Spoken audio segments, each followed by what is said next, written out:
Camera roll 35, sound roll 9, Amway, 60 minutes, starting sync. Okay. Second six, 35 and 9. 3-shot, Mike. All right, but to go back to him, because I'm going to be saying, you know, all that stuff about but not a damn word, but not a word about a product. How come? Well, the products, we all use the products. We become experts in personal use. You don't have to explain our products to people because everybody uses them. And Amway does a fabulous job in the ammograms and in every aspect on the products. In other words, these people are all Amway people out there, so you don't have to tell them how good the things are? Right, right. Another thing, too, this was a celebration of what the business either had done for people or was going to do for people. And it was just kind of a celebration weekend, and they just came to learn some techniques, a few little things, and get their dream back, because maybe the last 3 or 4 months some people had tried to steal it, and it's kind of a thing where they just come together to renew their dreams. And what do you mean, such. In the past few months, perhaps somebody had tried to steal their dream, Birdie? Well, people will try to steal people's dreams, because we had it a lot when we were building this business. People would try to steal our dreams. My family tried. They didn't know they were trying, but they did. They said little things like, well, do you have to eat, live, and sleep this business? And at the time they said it, I didn't know. And so I didn't know what to say, and I'd think about it, and it really, those little things steal your dream if you're not strong enough to combat it. Yeah, but there's lots of people out there, I'm sure, who haven't up to now made very much, if anything, out of Amway.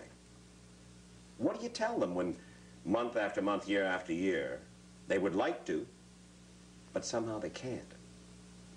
It's not that they can't. It's that you've got to keep telling them you can do it. You've got to keep giving people faith over and over. It's like training a star athlete.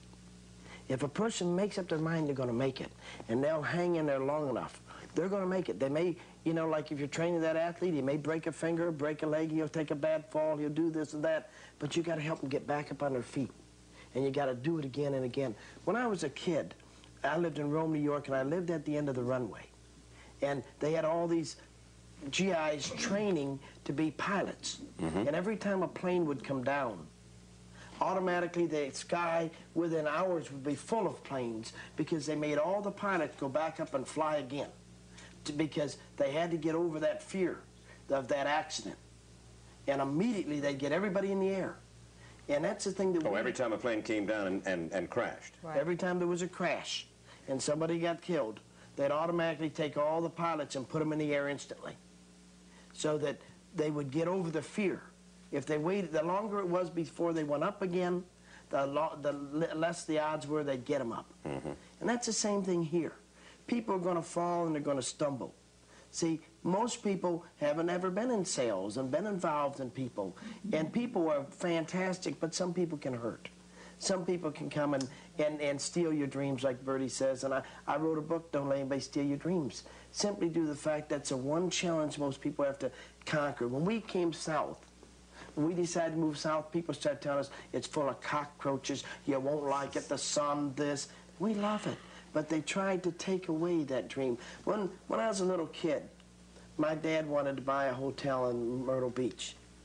And him and my uncle was a carpenter, my dad was a plumber, and they had this big dream of buying this hotel. And they went back to the family to talk to them. They were going to raise money. And the rumors were out with the hotel sinking, and the hotel was burned, or was torn down a couple years ago. It never sank in the ocean. But all those rumors are out there. Every time we try a new venture, if you know you were going to become the world bowling champion, and I see this. I speak in high schools with the kids. I just love kids, and sometimes I don't know when to stop talking. They take me in sometimes 45 minutes, and it's 3 hours. But kids come up to me and tell me, well, I want to be a runner, and my mom and dad don't understand. And I have to sit down and say, just keep loving them. And keep doing what you got to do, and explain to them that you want to do this, but you submit to them, and you respect them. If you respect them, they'll respect your wishes. Yeah, I must say, you're talking about submitting to people.